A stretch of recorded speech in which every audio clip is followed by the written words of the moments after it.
Hey there, church. We are getting an honest to goodness winter this year, aren't we? Strider's loving it. Here we are taking a walk. We're at West Geauga Commons today, and I can tell that I am settling into winter when it's something like 18 degrees, which it is right now, and it feels pretty warm. We are settling into the season of Epiphany, that stretch of weeks between the Feast of the Epiphany on the 6th of January and the start of Lent. This year, Lent starts on March 5th.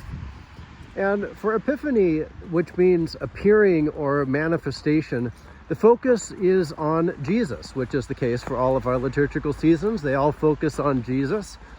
But the focus of Epiphany is, what does Jesus look like? What does Jesus' ministry look like when he appears and begins to make manifest God's reign in the earth? And so for the next few weeks, we're going to look at the inaugural acts of Jesus' ministry in the Gospel of John this week and the Gospel of Luke in the 2 weeks after, which is pretty fitting as our nation celebrates an inauguration on Monday.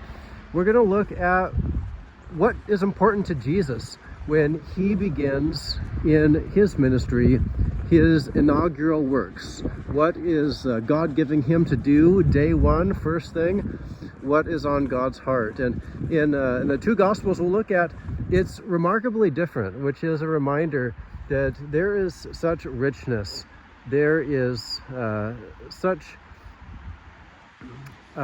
complexity to what it means to be the church. This week, for example, we'll attend a wedding with Jesus, where his first miracle isn't to heal anyone or to preach a great sermon. It isn't to encourage anyone, but rather to bail out some kind of stuck wedding hosts who have run out of wine, a great big faux pas, and boy, does Jesus provide.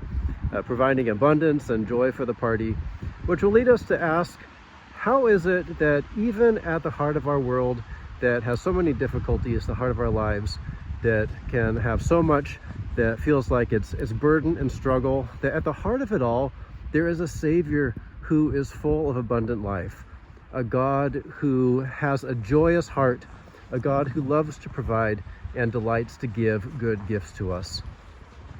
We'll reflect on the kind of ministry God gave as a gift to CPC in 2024 when we get together for our annual meeting a week from Sunday.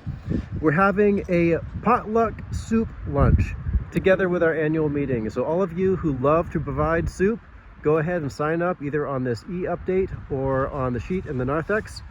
Or those of you who just love to eat soup, well, I've already seen the sign-up sheet. It's looking pretty good.